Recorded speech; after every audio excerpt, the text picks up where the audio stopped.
అందరికీ నమస్తే. నేను Saidaiah Mamidi S mic channel. TDP party ఇప్పుడు ఏపీలో అధికారంలో ఉంది. బట్ ఇక్కడ తెలంగాణలో టీడీపీకి సంబంధించిన వ్యక్తిని ఈరోజు నేను ఇంటర్వ్యూ చేయబోతున్నాను.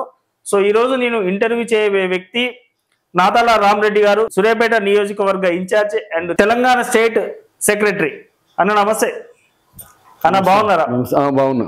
మీరు బాగున్నారా? బాగున్నానా? ఓకే, బాగున్నా. చాలా రోజులే అన్న. ఫస్ట్ ఆఫ్ ఆల్ ఏంటంటే అన్న, ఇంత డెడికేషన్ ఉన్న మనిషిని మిమ్మల్ని ఇంటర్వ్యూ చేయడం నాకు చాలా హ్యాపీగా ఉందన్న. Okay, thank you. So dedication ఎందుకంటే మీరు టీడీపీ పార్టీని ఫస్ట్ నుంచి కూడా టీడీపీ పార్టీలో ఇప్పటి వరకు కొనసాగడం అనేది నిజంగా హ్యాట్సాప్ అన్న. Thank you. అండ్ ఎందుకంటే చాలా మంది నాయకులు అధికారం ఏ పార్టీకి వస్తే ఆ పార్టీలోకి పోయి పదవులు అనుభవించి డబ్బులు సంపాదించుకొని 100 కోట్లు సంపాదించుకుంటున్న రోజులు ఇవి. అవును. సో అయినప్పటికీ కూడా మీరు ఇంకా టీడీపీని పట్టుకొని టీడీపీలోనే ఉన్నారన్న. అసలు ఏంది అసలు టీడీపీకి అంత కనెక్ట్ అయిపోయిందన్న? ఏంది అసలు మీకు టీడీపీకి ఉన్న బంధం ఏందన్న? టీడీపీకి నాకున్న బంధం ఏంటంటే, ఫస్ట్ ఆఫ్ ఆల్ నేను 83లో పార్టీ పెట్టిన తర్వాత, నేను 83 అప్పుడు 10th క్లాస్ చదువుతున్నా. ఓ. ఆ తర్వాత 85లో నేను ఇంటర్మీడియట్కు వచ్చేసి నేను ఫస్ట్ రాడికల్ స్టూడెంట్గా అనేక ఆర్గనైజేషన్స్ చేసి, ఆ తర్వాత కొంతకాలం అండర్ గ్రౌండ్కి పోయి, తర్వాత ఏదైనా నా కొలికు అడివల తిమ్మాపురం అమరేందర్ రెడ్డి అతన్ని ఎన్కౌంటర్ చేశారు. ఓహో. ఇందుర్తి అమరేందర్ రెడ్డి అని. ఓకే. అడివల తిమ్మాపురం అతన్ని కామారెడ్డిలో ఎన్కౌంటర్ చేశారు. ఓ. అతను ఎన్కౌంటర్ చేసిన తర్వాత మేము అందరం ఇదైతున్న పరిస్థితుల్లో, అప్పుడు ఈ తెలంగాణలో, అప్పుడు ఉమ్మడి ఆంధ్రప్రదేశ్లో ఇక్కడ ఉన్నటువంటి పరిస్థితుల్లో కాంగ్రెస్ పార్టీ మొదటి నుంచి కూడా పెత్తందారి విధానాలు, పెట్టుబడిదారు విధానాలు, దొరల విధానాలు కొనసాగేది. గ్రామాలలో కూడా, నా చిన్నతనంలో మా గ్రామాలలో కూడా ఎవరన్నా ఒక దొర ఉంటే ఆ దొర ఒకడే ఆ కాంగ్రెస్ బాసు. మిగతా జనం అంతా ఆయన ముందల చేతులు కట్టుకుని నిలబడటం, లేకపోతే చెప్పులు ఇచ్చేసి పోవటం, అట్లా బాంచనగిరి రాజ్యంగా నడుస్తుంది కాంగ్రెస్ పార్టీలో. అంటే ఏంటి ఈ విధానం? ఎందుకు ఇట్లా? వాళ్ళు మనిషే, మనం మనిషే, మనకు జన్మనిచ్చిన భగవంతుడు వాళ్ళకి ఆ జన్మనిచ్చిండు, మరి అందరం మనుషులే కదా, ఏంది వ్యత్యాసం అని చెప్పని మాకు ఆ వ్యత్యాసంతో మేము రాడికల్ స్టూడెంట్గా మారాల్సి వచ్చింది. ఆ వ్యత్యాసాన్ని పారదోలాలి, దీన్ని ఎదుర్కోవాలి, ఈ బూర్జో తత్వాన్ని అంతా కూడా ఎదుర్కోవాలనేటువంటి ఒక ఆక్రోషంతో పోవడం జరిగింది. ఆ తర్వాత కాలక్రమంలో ఏమైంది అని అంటే, మనం దాంట్లో పార్లమెంట్ వ్యవస్థగా ఉండి కొట్లాడాలి తప్ప ఏదైనా, మనం ప్రజాస్వామ్య చట్టానికి విరుద్ధంగా ఉండి ప్రజాస్వామ్య రాజ్యంలో మనం నియంత్రితంగా మనం ఒక సోషలిజం భావనతో పోదామంటే ఇప్పుడు నడిచే పరిస్థితి లేదు ఆ టైంలో. కాబట్టి లాభం లేదు, మనం కూడా ఏదో ఒక రోజు ఎన్కౌంటర్ అవుతాం ఇదే విధానంగా వెళ్ళిపోతే, లాభం లేదని చెప్పని అప్పుడు మాధవరెడ్డి గారు, ఎలిమినేట్ మాధవరెడ్డి గారు హోమ్ మినిస్టర్గా ఫస్ట్ ఇది కావడం జరిగింది 87 ఆ ప్రాంతంలో. ఆయన సమక్షంలో నేను తెలుగుదేశం పార్టీలో చేరడం జరిగింది. నాకు ఓటుకు వచ్చిన కానించి అక్కడి నుంచి కూడా కంటిన్యూస్ లో ఇక తెలుగుదేశానికి ఓటేయడం తప్ప నాకు ఇంకొక పార్టీకి ఓటేయడం అనేది తెలియదు. అప్పటి నుంచి కూడా నాకు కంటిన్యూ తెలుగుదేశానికి ఓటేయడం తప్ప ఇంకొక పార్టీకి ఓటేయడం తెలియదు. ఎప్పుడన్నా మా పార్టీ కమ్యూనిస్టులతో పొత్తు పెట్టుకున్నప్పుడు, కమ్యూనిస్ట్ పార్టీకి ఏదైనా వేయాల్సి వచ్చినప్పుడు సుత్తగూడలు కేసేవాళ్ళం, అంతే తప్ప ఇంకా వేరే పార్టీకి వేయకపోయేది. అట్లా జరుపుకుంటూ వచ్చినటువంటి పరిణామం. ఇక తర్వాత మాది డిగ్రీ అయిపోయింది. డిగ్రీ అయిపోయిన తర్వాత మేము పార్టిసిపేట్ టీడీపీలో బాగా ఫుల్ యాక్టివ్గా పార్టిసిపేట్ చేస్తున్న క్రమంలో నాకు అప్పుడు ఇక్కడ ఆకారం సుదర్శన్ ఎమ్మెల్యే. ఇక అప్పుడు గవర్నమెంట్ పోయింది మాది. 89లో మా గవర్నమెంట్ లేదు, కాంగ్రెస్ గవర్నమెంట్ వచ్చింది. వచ్చిన తర్వాత ఇక మళ్ళీ యథావిధిగా మళ్ళీ కాంగ్రెస్ ఇష్టారాజ్యంగా నడుస్తుంది. అప్పుడు మళ్ళీ 3-4 సీఎంలు మారారు. నిర్మల్ జనార్దన్ రెడ్డి, కోట్ల చెన్నారెడ్డి, చెన్నారెడ్డి తర్వాత కోట్ల విజయభాస్కర్ రెడ్డి, ఇట్లా సీఎంలు మళ్ళీ వాళ్ళ ఇష్టారాజ్యంగా నడుస్తుంది. ఆ ప్రస్తుతంలో మేము ఏదైనా కానీ దీన్ని ఎదుర్కోవాలనే క్రమంలో అప్పుడు స్థానిక సంస్థల ఎలక్షన్లు వస్తే అతి చిన్న వయసులో నేను single window chairman, bank chairman గా ఎన్నికైనా. ఎంత ఉండదు అప్పుడు మీకు? అప్పుడు నాకు 22 ఏళ్ళు. 22 ఏళ్ళకే 22 ఏళ్ళకే నేను 9 విలేజ్ల బ్యాంకుకు, కోఆపరేటివ్ బ్యాంకు చైర్మన్ గా ఎలక్ట్ అయినా. ఓకే. అది యాంటీ గవర్నమెంట్ లో. అప్పుడు ఈ తాలూకా మొత్తంలో టీడీపీ నుంచి గెలిచింది ఇద్దరమే, నేను పోతే భగవాన్ సింగ్. ఎలకారం భగవాన్ సింగ్ అని ఒక ఎస్టీ పర్సన్ ఉండే, అతను ఈ మధ్య కాలంలో చనిపోయిండు. అతను నేను తప్ప మిగతా అన్ని కూడా కాంగ్రెస్ వచ్చినాయి. అయినా మేము వీరోచిత పోరాటంగా మేము అట్లనే తెలుగుదేశంలో సింగిల్ విండో చైర్మన్ ఉండి కూడా కొట్లాడుకుంటూ వచ్చాం. ఇక ఆ క్రమంలో అలా సాగుతుంది. మాధురెడ్డి గారు కూడా మాకు ఎప్పటికప్పుడు గైడ్ లైన్ చేస్తుండేవాడు. నాకు ఎప్పుడు కూడా ఫుల్ సపోర్ట్, అండదండలు అందించండి. ఎందుకంటే ఆయన కూడా బాగా హార్డ్ వర్కర్ నేచర్. ఎవరైతే సిన్సియర్ గా కష్టపడతారో వాళ్ళకు బాగా లిఫ్ట్ ఇచ్చేటువంటి వ్యక్తి. అందులో ఆయన బడుగు బలైన వర్గాలకు అతి దగ్గర సన్నిహితంగా నడుచుకున్నటువంటి మెంటాలిటీ. ఓకేనా. సో ముఖ్యంగా టీడీపీ పార్టీ అంటేనా తెలంగాణకు ముందు, తెలంగాణ తర్వాత అని చెప్పుకోవాలి మనం మాట్లాడుకుంటే. అంతే అంతే. సో జనరల్ గా మనకు తెలంగాణ రావాలని చెప్పేసి సరే కొట్లాడుకున్నాం, ఉద్యమాలు చేసినాం, మన రాష్ట్రాన్ని మనం సాధించుకున్నాం. సో తెలంగాణ అనేది డివైడ్ అయిన తర్వాత అండ్ మీ అధినేత ఆంధ్రప్రదేశ్ ప్రజెంట్ సీఎం చంద్రబాబు నాయుడు గారు చాలా అన్యాయంగా, చాలా ఘోరంగా రాష్ట్రాలను విభజన చేసిర్రు. ఆంధ్రాకు అన్యాయం జరిగింది, తెలంగాణకే న్యాయం జరిగింది అని చెప్పేసి అన్నారు. సో ఆ టైంలో ఇక అయిపోయింది. అసలు యాక్చువల్ టీడీపీ అనేది టోటల్ గా గట్టి మాట్లాడితే 99% ఆంధ్ర అనే ఎస్టాబ్లిష్ అయింది.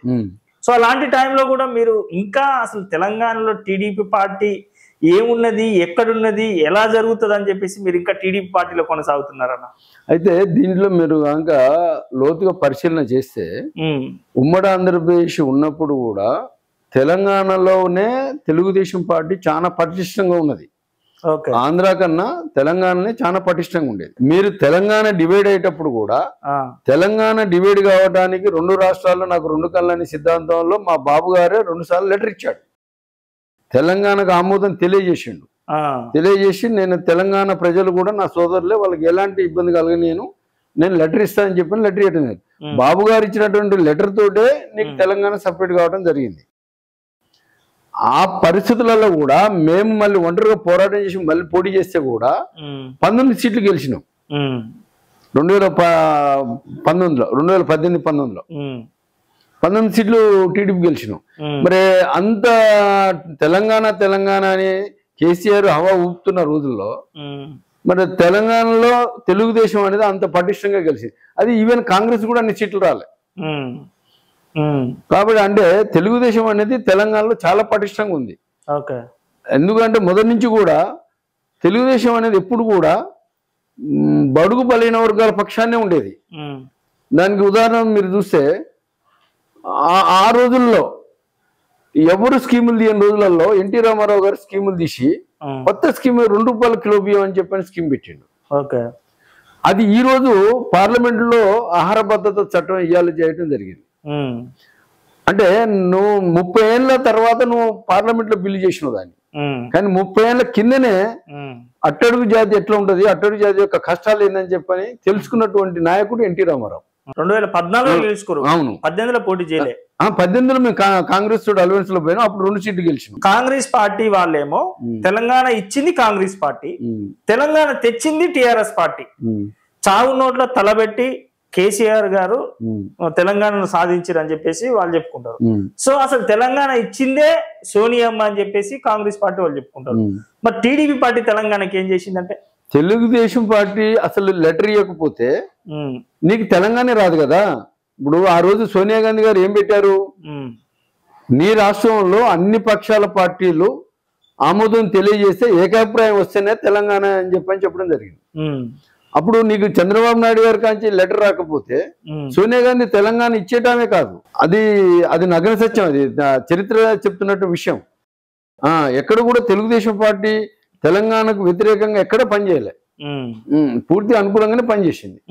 18లో కూడా అంత మాకు వ్యతిరేకాల్లో కూడా 2 సీట్లు గెలిచినాం. ఖమ్మంలో 2 సీట్లు గెలిచినాం మేము అప్పుడు కూడా. అప్పటికి మాకు ఇప్పుడైనా జనంలో కింది స్థాయిలో క్యాడర్ లో బలంగా ఉన్నది. అయితే ఇప్పుడు ప్రధానంగా చూసుకుంటే అన్న కేసీఆర్ గారు 10 సంవత్సరాలు ముఖ్యమంత్రిగా తెలంగాణ రాష్ట్రంలో ఉన్నప్పుడు టీడీపీ పార్టీ అంతగా బలంగా లేదు, అంతగా నాయకులు కూడా ప్రొజెక్ట్ అవ్వలేదు తెలంగాణ రాష్ట్రంలో.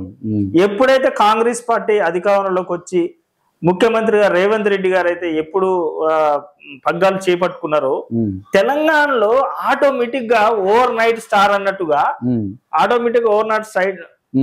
ఓవర్ నైట్ స్టార్ అన్నట్టుగా ముఖ్యమంత్రి తెలంగాణకు రేవంత్ రెడ్డి గారు ముఖ్యమంత్రి కాగానే తెలంగాణలో టీడీపీ పార్టీ ఎట్లా బలపడుతుంది? తెలంగాణలో రేవంత్ రెడ్డి వచ్చినాక తెలుగుదేశం పార్టీ బలపడటం కాదాడ. సబ్జెక్ట్ ఏంటంటే 10 సంవత్సరాల పీరియడ్ లో కూడా తెలుగుదేశం పార్టీ పటిష్టంగా ఉండే. అయితే కేసీఆర్ అప్పుడు ఏం చేస్తుందంటే ఎదిగిన లీడర్ని ఎదిగినట్టే గుంజుకపోవడం, పార్టీలకు ఏదో రకంగా బెదిరింపులు చేయటం, అతనుకున్న అటువంటి ఆర్థిక వ్యవస్థల మీద, ఆర్థిక మూలాల మీద దెబ్బలు కొట్టడం, కేసులు పెట్టేయటం, ఆర్థిక వ్యవస్థను చిన్నాభిన్నం చేయటం, ఈ రకంగా చేసి తెలుగుదేశం క్యాడర్ ఒక కేసీఆర్ కు బలంగా తెలిసిన విషయం ఏంటంటే ఆయన తెలుగుదేశం నుంచి పోయినోడే కాబట్టి ఎప్పుడైతే తెలుగుదేశం నుంచి వచ్చిన క్యాడర్ ఉంటుందో వాళ్ళు చాలా పటిష్టమైన కార్యకర్తలు, వాళ్ళని వదులుకుందాని వీల్లేదని చెప్పి ఒక దశలో కాంగ్రెస్ వాళ్ళు రాకుండా లేదు కానీ తెలుగుదేశం వాళ్ళు రావాలని చెప్పని పట్టుబట్టి గుంజుకుపోయినటువంటి పరిస్థితి మా లీడర్లని. క్యాడర్ని కార్యకర్తలు ఆయన ఏం చేయలేడు. కాకపోతే మా కార్యకర్తలు ఎట్లాంటిదంటే గరక లాంటి వాళ్ళు. గరక మీకు ఎండాకాలం చూస్తే ఎండిపోయినట్టే ఉంటది, అది ఒక వర్షం పడంగానే పచ్చగా పడుతుంది. అట్లనే మా తెలుగుదేశం క్యాడర్ కూడా రాష్ట్రం మొత్తం కూడా విస్తరించి బలంగా ఉన్నది. అంటే కేసీఆర్ గారు ముఖ్యమంత్రిగా ఉన్నన్ని రోజులు తెలంగాణ రాష్ట్రంలో టీడీపీ గరక అనేది ఎండిపోయింది. మరి రేవంత్ రెడ్డి గారు ముఖ్యమంత్రి కాగానే తెలంగాణలో టీడీపీ పార్టీ ఎందుకు ఇట్లా పచ్చగా 3 పూలు 6 కాయలు ఎట్లా? దానికి కారణం ఏంటంటే ఇప్పుడు మాకు ఆ 10 సంవత్సరాలనేమో కనపడ్డట్టు కేసులు పెట్టడమో, బనాయించడమో, లేకపోతే పార్టీలో గుంజుకోవడం జరిగేది. ఇప్పుడు రేవంత్ రెడ్డి పీరియడ్ లో ఆయన మా తెలుగుదేశం పార్టీకి శత్రువు కాదు, మిత్రుడేనే. మాకు మిత్రుడు కాదు, శత్రువు కాదు. మీ బడి నుంచి వచ్చిన అట్లా కేసీఆర్ కూడా మా బడి నుంచి పోయినోడే.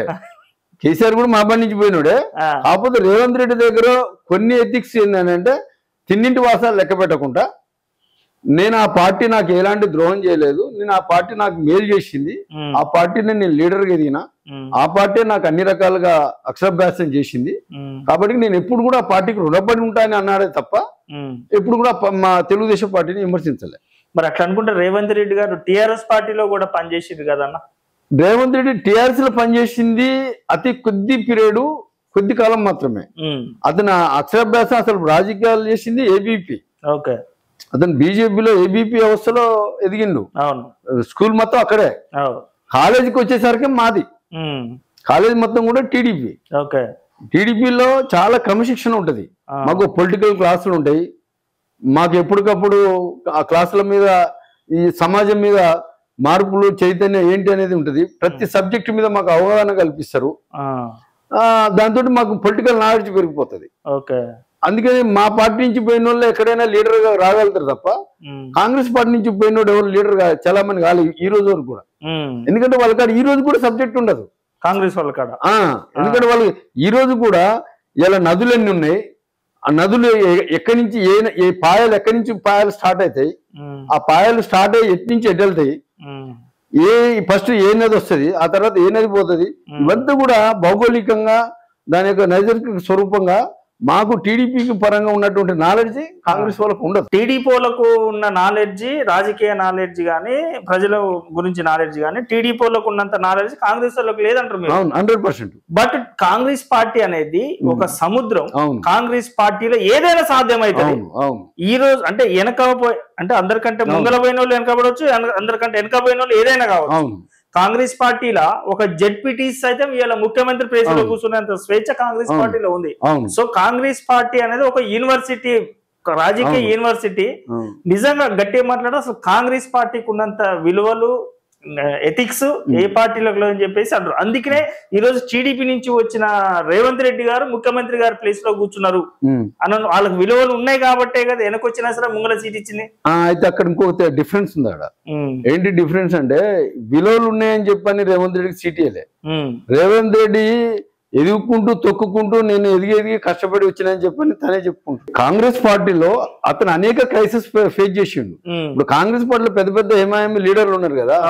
కేసీఆర్ ఒక్క రేవంత్ రెడ్డిని టార్గెట్ ఎందుకు చేసిండు? కేసీఆర్ ఒక్క రేవంత్ రెడ్డిని టార్గెట్ చేసి ఏకైక బిడ్డ ఒక కుమార్తె పెళ్లి నిశ్చితార్థానికి కూడా కూర్చోనియకుండా భోజనం చేసి కూర్చొని 2 మెతుకులు భోజనం కూడా చేయనీయకుండా పోలీసులు తీసుకుపోయి లాకప్ లో వేసినట్టుగా వెనక జీబులో డెక్కిలు వేసేసిండు. అప్పుడు రేవంత్ రెడ్డి గారు ఏ పార్టీలో ఉన్నారు? కాంగ్రెస్ పార్టీ. ఓటుకు నోటు కేసుల్లో దొరికినప్పుడు రేవంత్ రెడ్డి గారు ఏ కేసు ఏ పార్టీలో? అప్పుడు టీడీపీ. రైట్. అప్పుడు టీడీపీలో ఉన్నాడు. తర్వాత కాంగ్రెస్ కి ఏం సంబంధం? తర్వాత ఇప్పుడు నువ్వు ఆ తర్వాత కాలంలో ఆయన కాంగ్రెస్ లో చేరిండు. తర్వాత కాలంలో చేరిండు. అవును. నువ్వు తర్వాత కాలంలో చేరిన తర్వాత కూడా అతని మీద అనేకమైన కేసులు అనేకమైన దాడులు జరిగినాయి. దానికి ఆ క్రైసిస్ లీడర్ అనేవాడు ఎప్పుడు కూడా ఎప్పుడైతే నువ్వు ఎక్కువ ప్రెజర్ వేస్తావో ఆ ప్రెజర్ నుంచి లీడర్ తయారవుతాడు. దానికి ఉదాహరణ రేవంత్ రెడ్డి గారు. దాంట్లో మిగతా వాళ్ళు ఏదో కాంగ్రెస్ వాళ్ళు ఉదాహరణగా అందరూ ఉంటే కూడా ఈయన తీసుకొచ్చాడు కూర్చోబెట్టలే. ఈయన దాన్ని ఓవర్టేక్ చేసుకోగలిగిండు. కాంగ్రెస్ పార్టీలో ఆ స్థానానికి రాబట్టగలిగిండు. ఇప్పుడు ఒక విషయం చెప్పాలంటే అన్ని అక్కడ ఓడదింగారు. ఓడదింగిన తర్వాత మళ్ళీ హైదరాబాద్ లో నీకు ఎంపీగా మల్కాజ్గిరి నుంచి నిలబడ్డాడు. మల్కాజ్గిరి అనేది మన ఉమ్మడి ఆంధ్రప్రదేశ్ లో పెద్ద పార్లమెంట్. మరి అంత పెద్ద పార్లమెంట్ లో సీటు మరి నువ్వు తెలుగుదేశం క్యాడర్ తెలుగుదేశం అభిమానులు ఉన్నటువంటి బలమైన కాన్స్టిట్యూన్స్ అది. ఆ కాన్స్టిట్యూన్స్ లో నువ్వు నిలబడ్డా కాబట్టి అందరూ అమాంతంగా ఎత్తుకొని ముద్దాడి నిన్ను ఎంపీగా గెలిపించారు. అదే తనకు కాంగ్రెస్ పార్టీకి లైఫ్ అయింది. అది కూడా ఓడిపోయి ఉంటే అసలు రాజకీయ భవిష్యత్తు లేకపోయేది. అంటే ఇప్పుడు ఒక్కటేనా సింపుల్ ఒకటే మాట, రేవంత్ రెడ్డి గారికి కాంగ్రెస్ పార్టీ లైఫ్ ఇచ్చిందా, కాంగ్రెస్ పార్టీకి రేవంత్ రెడ్డి గారు లైఫ్ ఇచ్చారా? రెండింటికి రెండు. ఈ రెండు చేతులు మోగినాయి. రేవంత్ రెడ్డి అనే వ్యక్తి కష్టపడ్డాడు. పార్టీ కోసం, పార్టీ నిర్మాణం కోసం, అటు కేసీఆర్ టిఆర్ఎస్ మీద దాడులుగా ఎన్నిటికైనా ఫైట్ చేసుకుంటా కష్టపడ్డాడు. ఆయన కష్టపడ్డ తీరుకు, ఆయన ఇదైన తీరుకు కాంగ్రెస్ పార్టీ కూడా గుర్తించింది. అధిష్టానం కూడా రాహుల్ గాంధీ గారు కూడా గుర్తించాడు. గుర్తించి సరే ఇతనికి ఇస్తేనే ఈ పార్టీ ప్రొడక్ట్ అవుతుంది అని చెప్పని, ఒకవేళ నిజంగా కూడా ఆయన ఎంత 5 లక్షల ఓట్ల మెజారిటీ తోటే రాష్ట్ర అధికారంలోకి వచ్చిండు. 5 లక్షల ఓట్లు ఎక్కడి? నువ్వు ₹99 కాంగ్రెస్, లాస్ట్ పైసా టీడీపీది. అందుకే నేనన్నా ఇప్పుడు రేవంత్ రెడ్డి గారు టీడీపీ బెల్ట్కి ఎక్కువ స్ట్రాంగ్ చేసుకుంటుండు. కాంగ్రెస్ పార్టీలో ఉండి టీడీపీ వాళ్ళని బాగా హైలైట్ చేస్తుండు. టీడీపీ పార్టీలో ఉన్న వాళ్ళు కొంతమంది సైతం కూడా తన కాంగ్రెస్ పార్టీలో చేర్పించుకొని వాళ్ళకి పెద్ద పీట వేస్తున్నారు అని చెప్పి కాంగ్రెస్ వాళ్ళు ఆరోపిస్తారు. అయితే ఇప్పుడు ఇక్కడ ఏంటంటే ఆయన అధికారంలోకి వచ్చిన ఈ 22 నెలల్లో టీడీపీ వాళ్ళని ఎవరిని కూడా పార్టీలో గుంజుకోలే. అద్దెంపు పోయిన వాళ్ళ పేరు తప్ప ఇప్పుడు కొత్తగా ఆయన ఏం పార్టీలో గుంజుకోలే. ఆయన కాకపోతే ఇప్పుడు ఏంటంటే మా మీద భౌతిక దాడులు లేవు, మంచిగా సపోర్ట్ చేస్తుంది. మీకు సపోర్ట్ కూడా కాదు, లీగల్ గా చట్టపరంగా చట్టం పని చట్టం చేసుకోబోతుంది. మా మీద ప్రెజర్ అనేది అంత కసిగా లేదు. యాక్చువల్లీ బీఆర్ఎస్ వాళ్ళు కానీ గట్టి మాట్లాడితే కాంగ్రెస్ వాళ్ళు కూడా అసలు తెలంగాణలో నడుస్తున్నది కాంగ్రెస్ పాలన కాదు అండ్ రేవంత్ రెడ్డి గారి పాలన కాదు. తెలంగాణలో నడుస్తుంది చంద్రబాబు నాయుడు గారి పాలన, టీడీపీ పాలన. జస్ట్ ఏదో కాంగ్రెస్ ముసుగు కప్పుకొని టీడీపీ పాలన కొనసాగిస్తారు. వాళ్ళ గురువు గారు చంద్రబాబు నాయుడు గారు ఎట్లా చెప్తే అట్లా ఇక్కడ రేవంత్ రెడ్డి గారు ఆడుతున్నారు అని చెప్పేసి అన్నారు. అది తప్పు, ఆ విధానం తప్పు. చంద్రబాబు నాయుడు గారు ఎప్పుడు కూడా ఒక దూరపు దృష్టితోటి చాలా విజన్ తోటి పనిచేసేటువంటి వ్యక్తి. కాకపోతే ఆయన శిష్యరికంలో ఈయన నేర్చుకున్నాడు కాబట్టి కొంత వస్తున్నాయి. కానీ ఇప్పుడు కొన్ని నిర్ణయాలు ఏవైతే ఉన్నాయో కొన్ని నిర్ణయాలని ఆయన అనుకోకుండా మరి అనుభవం లేకనా అనుభవరాహిత్యంగా కొన్ని నిర్ణయాలు తప్పుడు నిర్ణయాలు తీసుకోవడం జరిగింది. ఆ తప్పుడు నిర్ణయాలు తీసుకోవడం వల్ల ఇవాళ కాంగ్రెస్ పార్టీ మీద వ్యతిరేకత వచ్చింది. ఆ వ్యతిరేకత అనేది మళ్ళీ పూడాలంటే చాలా కష్టపడాలి. ఇప్పుడు ఇవాళ ఉదాహరణకు బీసీ బిల్లు ఉన్నది. ఈ బీసీ బిల్లుని నీవు పెడితే అది నిజంగా అమలయ్యే పరిస్థితి ఉండి రాజ్యాంగపరంగా మార్పు చేయగలిగి నువ్వు నిజంగా అమలు చేయగలిగితే దాంట్లో ఏలు పెట్టాలి. అవును, అది నీ పరిధిలో లేని సబ్జెక్టుని నీ స్టేట్ లో లేని సబ్జెక్టుని నువ్వు లేవనెత్తినావు. ఓకే, లేవనెత్తితే ఆడు రాహుల్ గాంధీ గారి స్టేట్మెంట్ నువ్వు లేవనెత్తినావు, పార్టీ పరంగా మాట్లాడినావు, తప్పలేదు. నేను అంతవరకు నేను యాక్సెప్ట్ చేస్తాను. దాన్ని నువ్వు అసెంబ్లీకి తీసుకొచ్చి పెట్టినావు. అక్కడ రాగానే నేను అంటున్నా, అసెంబ్లీకి నువ్వు ఎట్లా పెడతావు? నీకు అసెంబ్లీలో నీకు పెట్టే రైట్స్ ఏమున్నాయి? అవును, 9th షెడ్యూల్ ని సెట్ చేయాల్సిందే. 9th షెడ్యూల్ మారాలంటే అది పార్లమెంట్ లో మారాలి. అవును, మా పార్లమెంట్ లో మారే సబ్జెక్ట్ నీ చేతిలో ఎక్కడుంది? కాబట్టి దాన్ని అనవసరంగా అలా వెలిపెట్టి చేసినావు. ఇవాళ హైకోర్టు ధిక్కరించింది, సుప్రీంకోర్టు ధిక్కరించింది, నువ్వు మళ్ళీ పాత రిజర్వేషన్ తోటి పొమ్మంటుంది. దీనివల్ల నీకు అవమానమే కదా. యాక్చువల్లీ ఈ క్వశ్చన్ పొద్దున్న నేను ఒక లైవ్ మాట్లాడదాం అనుకున్నా పొద్దున్న నుంచి. ఓకే, ఈ రోజు జరిగిన ధర్నా గురించి. అవును, నేను లైవ్ మాట్లాడితే బాగుంటుందా లేకపోతే మీలాంటి అనుభవస్తులైన నాయకుల్ని అడిగితే బాగుంటుందా అని పొద్దున్న నుంచి కూడా ఆలోచిస్తున్నా. లక్కీగా మన షెడ్యూల్ ఫిక్స్ అయింది. ఈ రోజు జరిగిన ధర్నా అసలు ఏ పార్టీ వాళ్ళు ఏ పార్టీ మీద ధర్నా చేసారు, ఏ గవర్నమెంట్ వాళ్ళు ఎవరి మీద ఎవరు ధర్నా చేసిరన్నా నాకు పొద్దున్న నుంచి జుట్టు పీక్కుంటున్నా, నాకేం అర్థమైతలే. ఇది ప్రజలను పిచ్చోళం చేయడానికే తప్ప, ఇది ప్రజలను పిచ్చోళం చేయడానికే తప్ప ఎస్ ఏ పార్టీ లేదు కాదు. బీజేపీ అయినా నేను సంపూర్ణ మద్దతు అంటాడు, కాంగ్రెస్ అయినా నేను సంపూర్ణ మద్దతు అంటాడు, బీఆర్ఎస్ అయినా నేను సంపూర్ణ మద్దతు అంటాడు, సిపిఎం అయినా నేను సంపూర్ణ మద్దతు అంటాడు. మీరు ఈ సంపూర్ణ మద్దతు అంతా కూడా ఏ సరుపులో కలిసింది, ఏ బురదలో కలిసింది? ఎవరి మీద ఎవరు ఫైట్ చేస్తారు? అందరూ మద్దతు అయినాక దాన్ని వ్యతిరేకించేటోడు ఎవరు మరి? అది అక్కడ ప్రజలను పిచ్చోళ్ళని చేయడం కొరకు మాత్రమే ఈ రాజకీయ పార్టీలు వీళ్ళంతా తల ఒక వేషం కట్టుకుని తిరుగుతున్నారు. కానీ ఈ విధానం రాంగు. ప్రజలు కూడా చాలా ఎడ్యుకేటెడ్. ఎందుకంటే ఇద్దరు మాత్రం సోషల్ మీడియా లేని టైంలో ఒక నాయకుడు పోయి చెప్తే ఏదో మైక్ తీసుకొని చెప్తే వినే వాళ్ళు విన్నారు. కానీ ఇప్పుడు ఏ నాయకుడు చెప్తే కూడా వినే రోజులు కావు.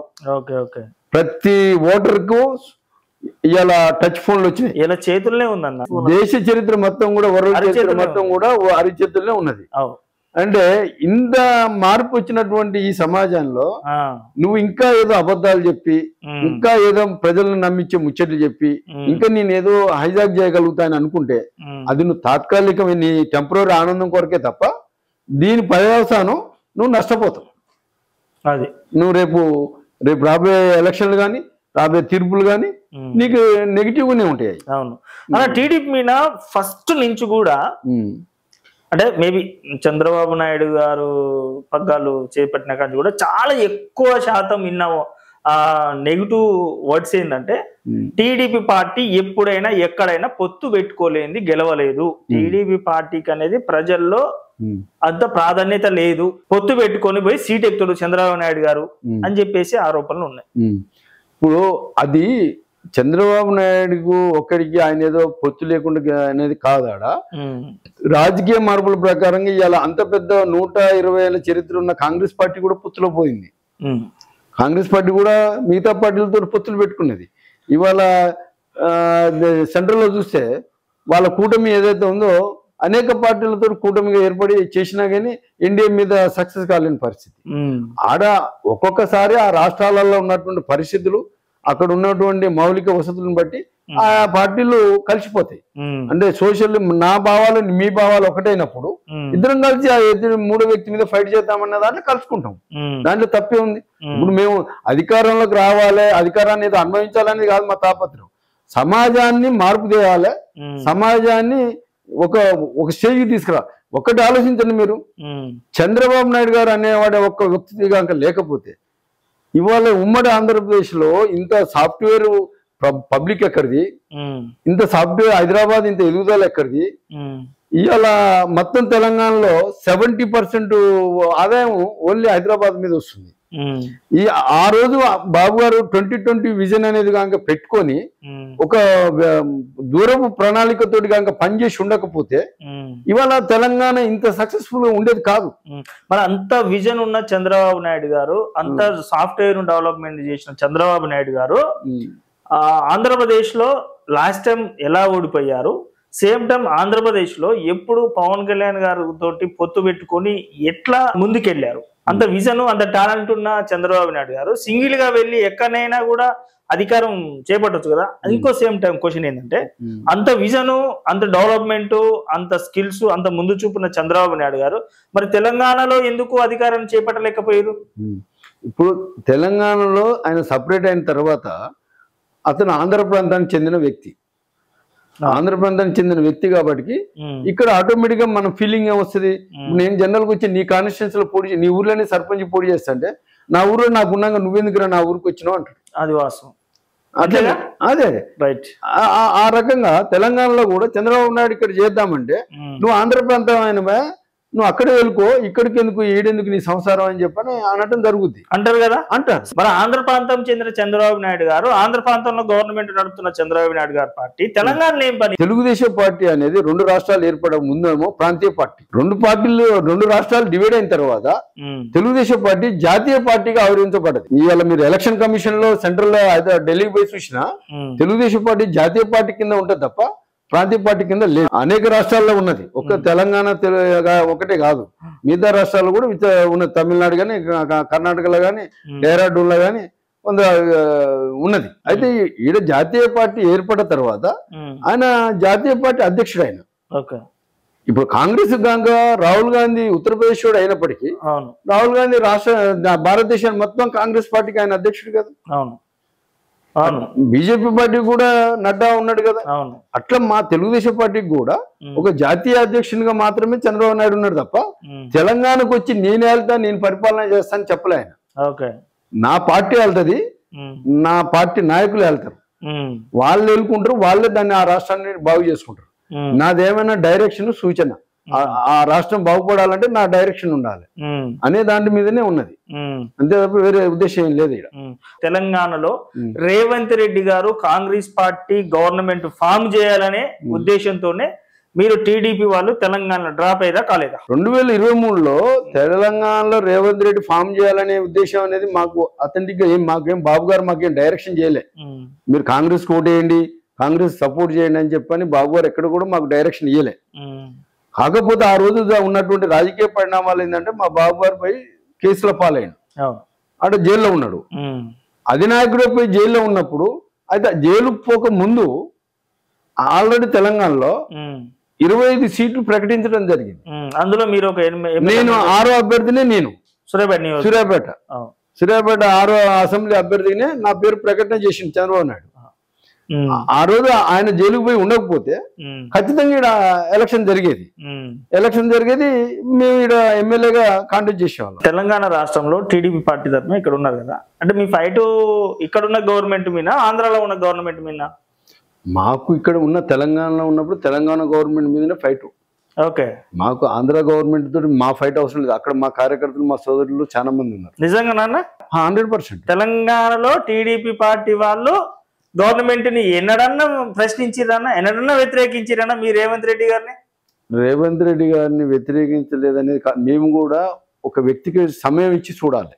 ఎప్పుడు కూడా నీకు పవర్ వచ్చిన తెల్లారి నుంచే మేము విమర్శించడం స్టార్ట్ చేస్తే ప్రజలు మమ్మల్ని చీ అంటారు. అంటే మనకి టైం ఏమైతే ఏం చేస్తాడో చూడవైతే అప్పుడే విమర్శిస్తే ఎట్లా అని ప్రజలు చీ కొడతారు. కాబట్టి మేము కూడా టైం ఇవ్వాలనే దాంతో మేము ఇన్ని రోజులు టైం ఇచ్చాం. ఇన్ని రోజులు కూడా మీకు తెలంగాణ రాష్ట్రంలో ప్రజలు ఎదుర్కొంటున్న ఏ సమస్య కూడా కనిపించలేదా? మేము దాన్ని చాలా విషయాలు మేము వ్యతిరేకించాము.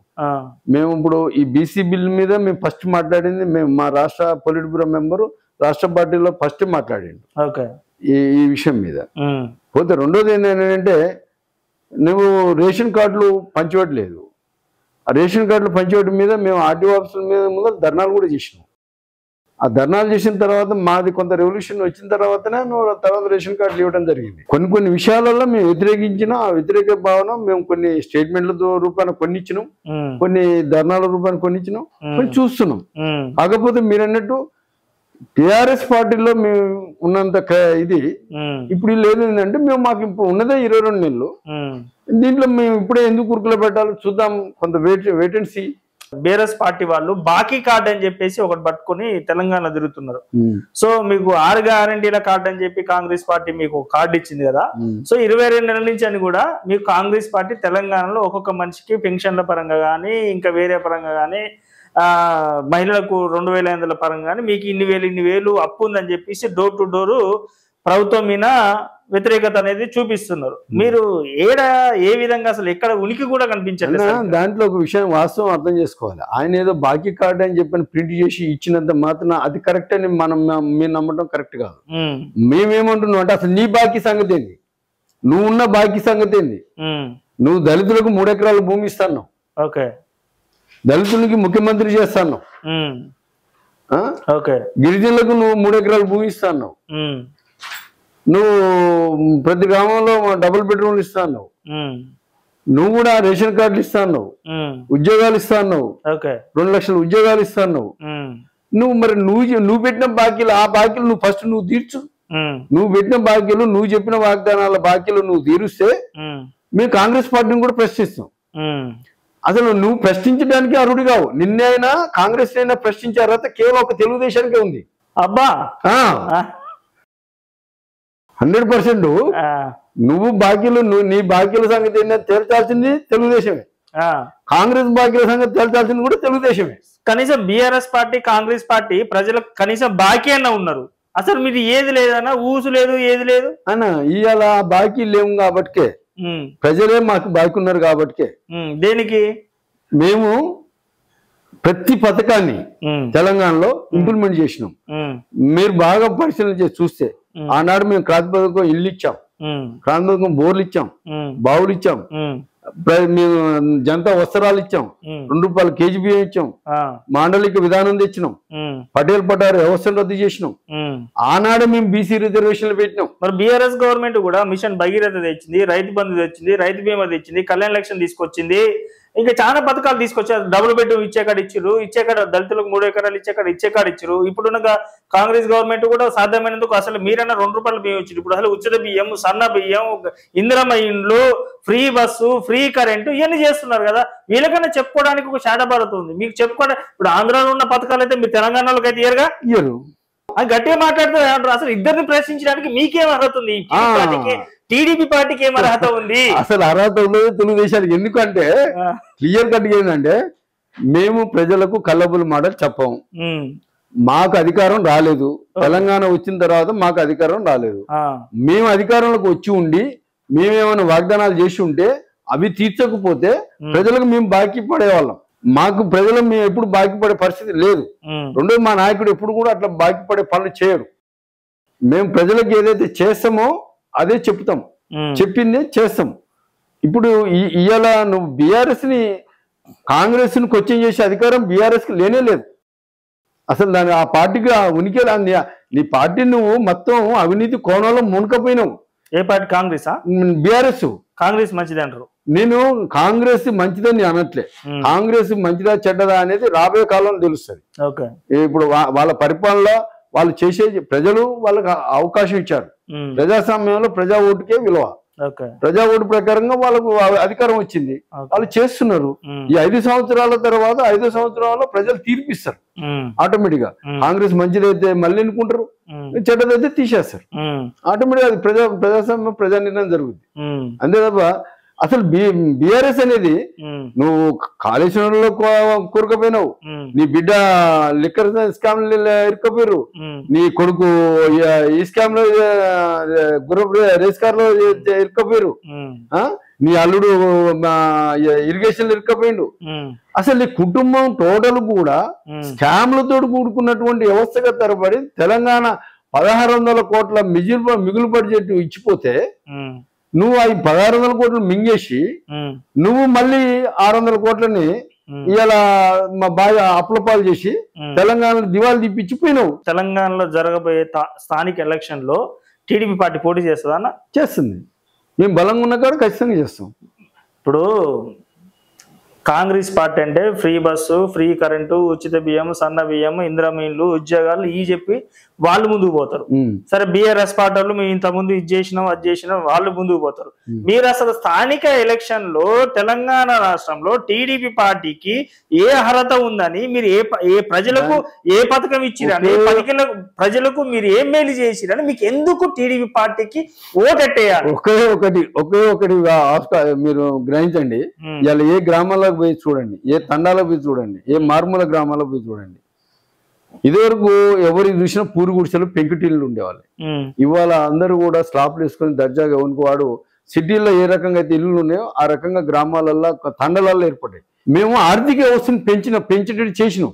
ఇలా సాఫ్ట్వేర్ ని తీసుకొచ్చి మీరు ఏ తండలో పోయినా ఏదైనా ఇల్లు బ్రహ్మాండంగా ఉంది అని అంటే ఆ ఇంట్లో ఒక సాఫ్ట్వేర్ ఉన్నట్టు, ఆ ఇంట్లో ఒక ఎంప్లాయ్ ఉన్నట్టు.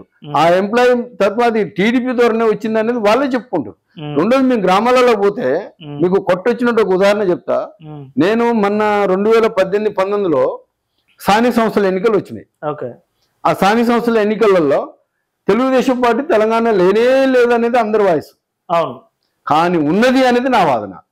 తెలుగుదేశం బలంగా ఉన్నది గ్రామాలల్లో, ఇది గెలిచి చూపిస్తాం, గెలిపించి చూపిస్తాం అని చెప్పాను. నన్ను ఉరకబాయ్ ఎట్లా గెలుస్తారు అన్నారు. దానికి ఛాలెంజ్ చేశాం సూర్యాపేట కాన్స్టిట్యూన్స్ లో అన్న. ఓకే నేను ఒప్పుకుంటా.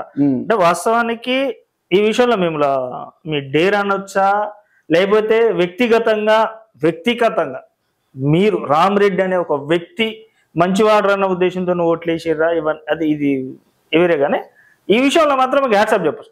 10 సంవత్సరాలు అధికార పార్టీ బీఆర్ఎస్ పార్టీ తెలంగాణ రాష్ట్రంలో అధికారంలో ఉన్నప్పటికీ కూడా మీరు టీడీపీ తరఫున ఎంపీటీసీ సర్పంచ్ గెలవడం అనేది చాలా గ్రేట్. ఈ విషయం నేను ఒప్పుకుంటా.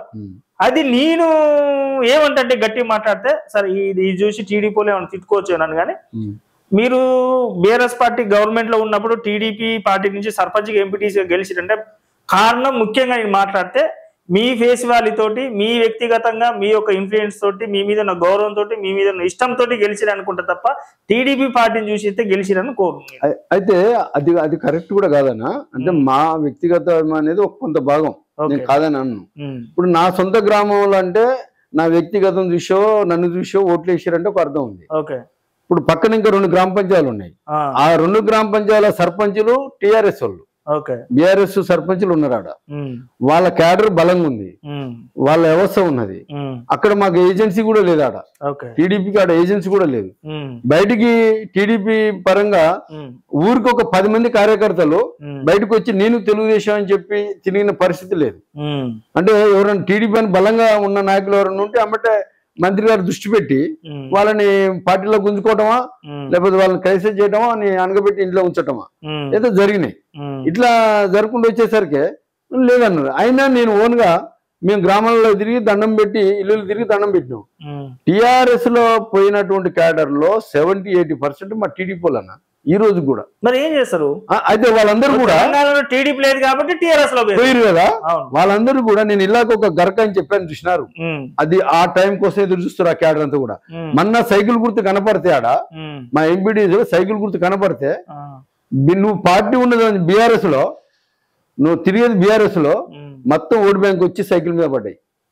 480 ఓట్ల మెజార్టీ తోటి గెలుస్తుందా అన్న సైకిల్ గెలుచుడంటే ఒక భాగం 15 ఓట్లతో గెలిచిన ఒక భాగం 485 ఓట్ల మెజారిటీ తోటి గెలిచింది. డబ్బులు ఎక్కువ ఇచ్చారు. నువ్వు డబ్బులు అంటున్నావు. నీ అధికార పార్టీ వాళ్ళు వాళ్ళకి ఆల్రెడీ ఇక్కడ మంత్రి గారు ఎస్టాబ్లిష్ అయి ఉన్నాడు. ఆయనకు అధికారం ఉన్నది. ఆడ సర్పంచులు అధికార పార్టీ సర్పంచులు. మరి అన్ని వ్యవస్థలు మీకునే అనుకూలంగా. గవర్నమెంట్ పోలీస్ వ్యవస్థ మీకే ఉంది. మా కనీసం మేమనుకన్నా ఛాయ్ తాపించి బిస్కెట్ తినిపిద్దా అన్న పోలీసు వాళ్ళు అమ్మటే మా దగ్గరకు వచ్చి అదే ఏమంటారు నలుగురు కన్నా ఎక్కువ ఉండొద్దు అని చెప్పని సెక్షన్ పెట్టినామని చెప్పి 144 సెక్షన్ పెట్టినామని చెప్పి మమ్మల్ని ఉండని చెప్పేది. వాళ్ళని మేము డిస్టర్బ్ చేయకపోయేది. మేము మాత్రం 10 మంది ఉంటే అని బుర్ర విజిల్ ఊదేది, ఎలగొట్టేది. ఇట్లా జరుపుకుండే. మేము కనీసం ఛాయలు కూడా తాగలేని పరిస్థితి వచ్చింది ఎలక్షన్లలో. అట్లా ఏమైనా ఇల్లు తిరిగి దండం పెట్టి వచ్చినాం. ఒకటి స్టేట్ ఒకటే క్వశ్చన్ అన్న. సరే, కాంగ్రెస్ పార్టీ 22 నెలలైనా బీఆర్ఎస్ పార్టీ 10 సంవత్సరాలు పాలించిన ఏ పాలన బాగుందంటారు అన్న? నన్ను అడిగితే 2 పాలనలు కూడా బాగాలేదు. 2 పాలనలు కూడా బాగాలేదు. కాంగ్రెస్ బాగాలేదా? కాంగ్రెస్ బాగలేదు, అటు బీఆర్ఎస్ బాగలేదు. కొన్ని విషయాలలో మెరిట్స్ డిమెరిట్స్ అనే విషయానికి వచ్చి మనం వాస్తవాలు మాట్లాడాలంటే ఇప్పుడు బీఆర్ఎస్ లో చెప్పుకోదగ్గ పథకం మిషన్ భగీరథ. మిషన్ భగీరథ వల్ల ఎంతో కొంత గ్రామాలలో మేలు జరుగుతుంది. నేను దాన్ని వ్యతిరేకించను, దాన్ని స్వాగతిస్తా. సూపర్ అన్న ఆ స్కీమ్ ని. ఇవాళ కాంగ్రెస్ పార్టీ ఉన్నది, ఇవాళ సన్న బియ్యం ఉన్నది. సన్నబియ్యం వల్ల గ్రామాలల్లో ఇవాళ రైస్ అమ్ముకుంటూ లేడుగా. వాస్తవం ఇది. ఈ గ్రామాలలో రైస్ తిరిగి అమ్ముకుంటా తినేలేని పొజిషన్. ఇప్పుడు రీసైక్లింగ్ సిస్టమ్ లేదు. ఇదివరకు మొత్తం కూడా రీసైక్లింగే. నువ్వు రైస్ ఇయ్యగానే వాడు తీసుకుపోయి 10 రూపాయల కేజీ 6 రూపాయల కేజీ అమ్మేవాడే తప్ప ఆ బియ్యం ఎవరు తినలే. కానీ ఈ రోజు తింటుర్రు. ఈ రోజు సన్న బియ్యం ఇవ్వడం వల్ల ప్రజలందరూ కూడా తింటుర్రు. కాబట్టి నేను ఆ స్కీమ్ మంచిదని చెప్పి స్వాగతిస్తాం. మేము వాళ్ళ దాంట్లోనైనా వీళ్ళ దాంట్లోనైనా మంచిగా ఉన్నటువంటి స్కీముల్ని సమర్థిస్తాం. చెడుగు చేస్తున్న స్కీముల్ని మేము విమర్శిస్తాం. మేము బాగలేని స్కీములు కూడా ఉన్నాయి కదా. ఇప్పుడు నువ్వు ఏదో రుణమాఫీ అన్నావు, రుణమాఫీ చేస్తానే మాట ఇచ్చినావు. మరి ఇవాళ ఎంతమంది చేసినావు? ఇవాళ ఇంకా 50% జనాలకు నువ్వు రుణమాఫీ చేయలే. ఆ సహజంగా హామీలు ఎందుకు ఇవ్వాలి అని మేము అంటున్నాం. పోతే నువ్వు రైతు బంధువు 15,000 బీఆర్ఎస్ 10,000 ఇస్తున్నాను, 15,000 ఇస్తాను. నువ్వు 15,000 ఇస్తాను, ఆ 10,000 కూడా కంటిన్యూ చేయలే. నిజంగా నాన్న మీరు కాంగ్రెస్ పార్టీని ప్రశ్నిస్తున్నారు అన్న. ఇప్పుడు నిజంగా 100%. మళ్ళీ మీ రేవంత్ రెడ్డి గారు చూస్తే మళ్ళీ మీకు రేవంత్ రెడ్డి గారి దాంట్లో మంచి పనులు ఉంటే మంచి పనులకు కూడా హ్యాట్సప్ చెప్తాం. ఇప్పుడు ఆయన చేసిన మంచి పనులు కూడా ఉన్నాయి. నేను మంచి పనులు లేవని నేను అంటాను వీల్లేదు. ఏ పార్టీ కూడా కొన్ని మెరిట్స్ ఉంటాయి, డిమెరిట్స్ ఉంటాయి. మేము మెరిట్స్ సపోర్ట్ చేస్తాం, డిమెరిట్స్ విమర్శిస్తాం. అంతే. ఇప్పుడున్న పరిస్థితుల్లో మాకు తెలుగుదేశానికి మాత్రం మాకు అవకాశం ఇస్తే తెలంగాణ ఎట్లా ఉంటది అనేది మరో రూపురేఖలు చూపిస్తాం. అన్న ఓపెన్ గా ఇది మనం 4 గోడల మధ్యలో కూర్చొని ఈ మాట అన్నది అబద్ధం అంటే కూడా ప్రజలు కూడా ఎవరి నంబర్ స్టేట్ ఒకటి అడుగుతున్నా. ఎందుకు చంద్రబాబు నాయుడు గారికి కేసీఆర్ గారు అంటే అంత కోపం? ఎందుకు తెలంగాణ నుంచి పంపించిరన్న కోపమా అంత కేసీఆర్ మీద? కాదు అక్కడ అది కాదు. కేసీఆర్ గారు ఒక పొలిటీషియన్. అతను మా టీడీపీలో ఉన్నప్పుడు కూడా, ఆయన ట్రాన్స్పోర్ట్ మినిస్టర్ ఉన్నప్పుడు కూడా మాకు పొలిటికల్ క్లాస్ లో మొత్తానికి ఆయనే లెక్చరర్. కేసీఆర్ ఆయన లెక్చరర్లో నేను ఒక మండల పార్టీ ప్రెసిడెంట్ గా ఆయన క్లాస్ లో పోయి విన్నాను, ఒక ట్రాన్స్పోర్ట్ మినిస్టర్ గా ఉన్నప్పుడు ఆయన. అయితే అక్కడ ఏం జరిగింది అని అంటే, కేసీఆర్ ఒక పొలిటీషియన్ కాబట్టి ఆయన ఏం చేసిందంటే, టిఆర్ఎస్ అనేది ఏదో గాలి వే వచ్చింది, సీఎం అయిండు. దాన్ని నిలదొక్కోవాలంటే, ఆ పార్టీ నిలదొక్కోవాలన్నా, ఆయన వ్యవస్థ నిలబడాలన్నా, ఆయన అంతా ఎస్టాబ్లిష్ కావాలన్నా ఇక్కడ టీడీపీ ఉంటే నాకు ప్లేస్ లేదు. ఇక్కడ టీడీపీని ఖాళీ చేస్తే తప్ప నేను భర్తీ కాలేను. ఒక వే వచ్చింది గాలి అయినా, కానీ దాన్ని నిలబెట్టుకోవాలి. ఆ నిలబెట్టుకోవాలంటే ఎవరినో ఒకరిని బయటకు వెళ్ళగొట్టాలి. ఇప్పుడు మన బంగారం మంచిదైతే కౌన్సిలర్ ఏం చేయలేడు కన్నా, మన బంగారం మంచిది కాబట్టికే ఈ రోజు కూడా గ్రామాలలో మా క్యాడర్ అట్నే నిలబడి. ఇప్పుడు నేను ఏంటంటే, ఇప్పుడు ముఖం బాగలేకపోతే అద్దాన్ని బల కొట్టుకుంటే ఏమొస్తుంది? ఇప్పుడు మీరే ఎగ్జాంపుల్ అన్నా. మరి మీరు ఎందుకో ఇప్పుడు మీరు పోవచ్చు కదా టీఆర్ఎస్ లోకి అన్న. మా పోయేటోళ్ళ తప్పు లేనప్పుడు కేసీఆర్ నిందించి కేసీఆర్ మీద ద్వేషం, కేసీఆర్ గారి మీద కోపం చంద్రబాబు నాయుడు పెంచుకోవడంలో అర్థం ఏముంది? ఇలా నాటాల రామరెడ్డి గారు మరి ఎందుకు టీడీపీ పార్టీనే పట్టుకొని నాకు టీడీపీ పార్టీ కావాలని చెప్పి వీళ్ళు ఎందుకు ఉన్నారు, కూర్చున్నారు? అంటే అందరూ కూడా ఇవాళ సమాజంలో ఇవాళ ఉన్న పరిస్థితుల్లో వాస్తవాలు మాట్లాడుకోవాలని అంటే, ఇవాళ డబ్బు అనేది రాజకీయాలలో చాలా ప్రభావం చూపిస్తుంది. అసలు చేసేదే డబ్బు. అవును. ఆ విధానం వచ్చిన తర్వాత ఈ డబ్బు అనేది ఎప్పుడైతే క్రైటీరియా ఏర్పడి నడుస్తున్నదో, ఈ వ్యవస్థని తట్టుకోవాలన్నా, ఈ వ్యవస్థ నిలబడాలన్నా, ఇదంతా చేయాలన్నా అధికార పార్టీలకు పోతేనే ఈ డబ్బును సంపాదించుకోగలుగుతాం అనేది ఒక అపోహ. రైట్ అన్న. ఇప్పుడు మన ఆంధ్రప్రదేశ్ లో ఇప్పుడు టీడీపీ గవర్నమెంట్ నడుస్తుందన్న. సో టీడీపీ గవర్నమెంట్ అక్కడ అధికారం చేపట్టినాక కొందరు వైఎస్ఆర్సీపీ పార్టీ నుంచి టీడీపీలోకి పోయారు. మరి వాళ్ళు కూడా డబ్బు కోసమే పోయారు అనుకోవచ్చా అన్న? ఎవరైనా అవకాశవాదులేనా? నేను ఆయన ఏదో బుద్ధిమంతుడు, ఈయన ఏదో బుద్ధిమంతుడు కాదని కాదు. సూపర్, చాలా నిజాయితీ చెప్పారు. ఉన్న విషయం అన్న. నేను ఇప్పుడు నువ్వు పార్టీని వదిలిపెట్టి ఇంకో పార్టీలో పోతున్నావు అంటే, అధికార ప్రతిపక్ష పార్టీకి పో, నేను హ్యాట్సాప్ చెప్తా. విన్నావా? ఇప్పుడు ప్రశ్నించడానికి పోయినట్టు నువ్వు కమ్యూనిస్ట్ పార్టీ పో, ఆంధ్రాలో వేరే పార్టీ పో, నేను కాదని అన్నాను. కానీ నువ్వు తెలుగుదేశంలో చేరుతున్నావు అని అంటేనే ఈ నీ అవకాశవాద తత్వం, నువ్వేదో అవకాశాల కోసం నీ బిజినెస్ కాపాడుకోవడం కొరకు, నీ వ్యవస్థను కాపాడుకోవడం కొరకు, మళ్ళీ తిరిగి నువ్వు లీడర్ ఎస్టాబ్లిష్మెంట్ కావడం కొరకు నీ అవకాశం వస్తున్నావు. కానీ మా బాబు గారి దగ్గర ఒకటి మంచి గొప్ప విజన్ ఉంటుంది ఆయన దగ్గర. ఇట్లా వచ్చిన వాళ్ళని అందరిని కూడా ఒక సెక్షన్ చేస్తాడు. ఇట్లా వచ్చిన అధికారం వచ్చిన తర్వాత చేరిన వాళ్ళందరినీ కూడా ఒక సెక్షన్ కింద చూస్తాడు. బి సెక్షన్ అది బి సెక్షన్. అధికారం లేనప్పుడు కూడా పార్టీని నమ్ముకున్న వాళ్ళు ఏ సెక్షన్ వాళ్ళకి ఇచ్చినాకనే ప్రియారిటీ, ఏ సెక్షన్ వాళ్ళకి ప్రియారిటీ అంతా ఇచ్చినాకనే ఆడ ఇంకా ఖాళీ ఉందంటేనే బి సెక్షన్ గురించి ఆలోచిస్తాడు తప్ప అప్పటి వరకు బి సెక్షన్ గురించి ఆలోచించాడు. కాకపోతే వాడు ఏంటంటే కేసులు తప్పించుకోలేస్తాడు, విన్నారా, వాని సొంత వ్యాపారాల నుండి చేసుకోగలుగుతాడు అంతవరకే తప్ప ఆయన ఏదో ఇంక ఇలా ఎస్టాబ్లిష్ అవుతాడు అనేది అబద్ధం. తెలంగాణలో రేవంత్ రెడ్డి గారు, ఆంధ్రాలో చంద్రబాబు నాయుడు గారు అంటే మిత్రులు గురు శిష్యులు అనుకోవచ్చు. అండ్ తెలంగాణలో కేసీఆర్ గారు, ఆంధ్రాలో జగన్మోహన్ రెడ్డి గారు స్నేహం మిత్రులు అనుకోవచ్చు. అంతేనా అన్న?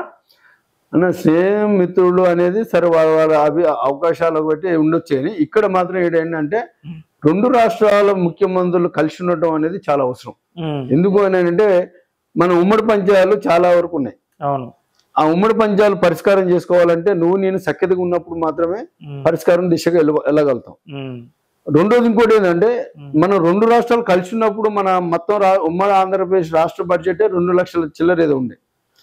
ఇవాళ డివైడ్ అయిన తర్వాత ఏమైందంటే పోటీల డెవలప్మెంట్ విషయంలో కాంపిటీషన్ పెరిగింది. బాబు గారు అక్కడ ఏదో డెవలప్మెంట్ చేస్తున్నట్టు ఇటు రేవంత్ రెడ్డి ఏదో కష్టపడుతున్నాడు. దాంట్లో ఏమైంది, రెండు రాష్ట్రాల బడ్జెట్ ఇవాళ చూస్తే 5 లక్షల కోట్ల దాటిపోయింది. అంటే ఈ రకంగా విడిపోవడం వల్ల ఏ రాష్ట్రానికి ఆ రాష్ట్రం కూడా డెవలప్ అవుతుంది. మనం దాన్ని తప్పట్టేది ఏం కాదు. కాకపోతే మాకు ఇక్కడ తెలంగాణలో మా తెలుగుదేశం పార్టీని కూడా ఎస్టాబ్లిష్ చేసుకుంటాం. రాబోయే రోజులలో అదే కూటమి ఇక్కడ కూడా వస్తుంది.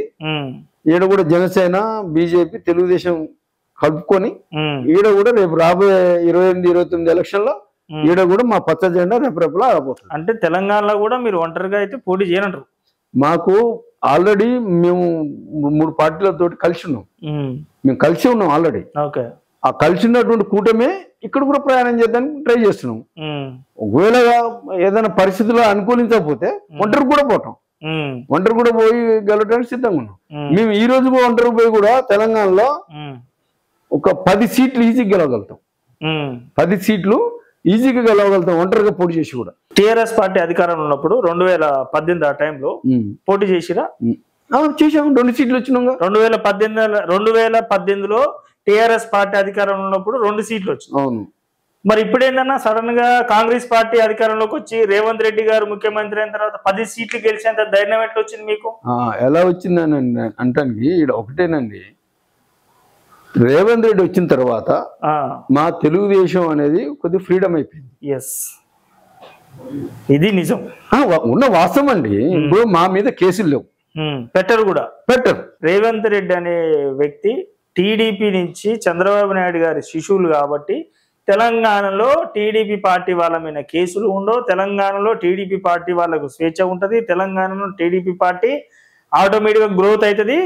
తెలంగాణలో టీడీపీ పార్టీ గ్రోత్ అవ్వడానికి, తెలంగాణలో టీడీపీ పార్టీ ఎదగడానికి ముఖ్యమంత్రి రేవంత్ రెడ్డి గారు ఇండైరెక్ట్ గా సపోర్ట్ చేస్తుర్రు. అది కాదు, అట్లా కాదు. చంద్రబాబు నాయుడు శిష్యుడు కాబట్టి చంద్రబాబు నాయుడు ఆదేశాల మేరకు చేస్తున్ననే తప్పు.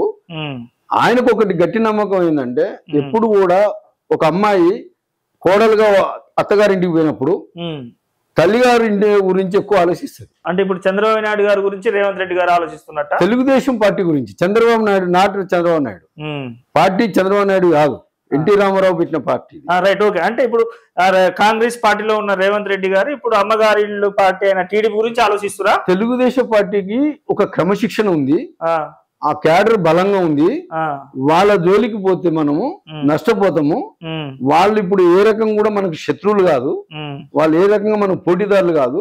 అవకాశం ఉంటే వాళ్ళ సపోర్ట్ తోటే ఈ 5 లక్షల ఓట్లు వాళ్ళే కాబట్టి వాళ్ళు ఓట్లు వేయబట్టికే నేను అధికారంలోకి వచ్చిన అన్నటువంటి ఆయన ఒక భ్రమ లోపల కడుపులో ఉన్నది కాబట్టి మనకు తెలుగుదేశం శత్రువు కానప్పుడు దాని జోలికి ఎందుకు అనే దాంతో మాకు ప్రజాస్వామ్య పరంగా వదిలేసిండు. మాకు చట్టపరంగా కేసులు పెట్టకుండా చట్టం తన పని తాను చేసుకపోతుంది తప్ప అక్రమ కేసులు లేవు. కేసులు ఎందుకు పెడతారన్నా? ఇప్పుడు తెలంగాణలో రేవంత్ రెడ్డి గారిని టీడీపీ పార్టీ వాళ్ళు ఏమైనా వ్యతిరేకిస్తా కదా మీ మీద కేసులు పెట్టడానికి? బీఆర్ఎస్ పార్టీ వాళ్ళు ప్రశ్నిస్తారు, బీఆర్ఎస్ పార్టీ వాళ్ళు వ్యతిరేకిస్తారు కాబట్టి వాళ్ళు ఏ పోస్ట్ పెట్టినా కూడా ఈ రోజు రేవంత్ రెడ్డి గారి ప్రభుత్వం బీఆర్ఎస్ కార్యకర్తల మీద కేసులు పెడుతుంది. ఆ రోజు బీఆర్ఎస్ పార్టీ ఎందుకు పెట్టిందన్న మా మీద? ఎవరి మీద? 10 ఏళ్లల్లా 10 సంవత్సరాలల్లా నువ్వు బీఆర్ఎస్ పార్టీ వాళ్ళు తెలుగుదేశం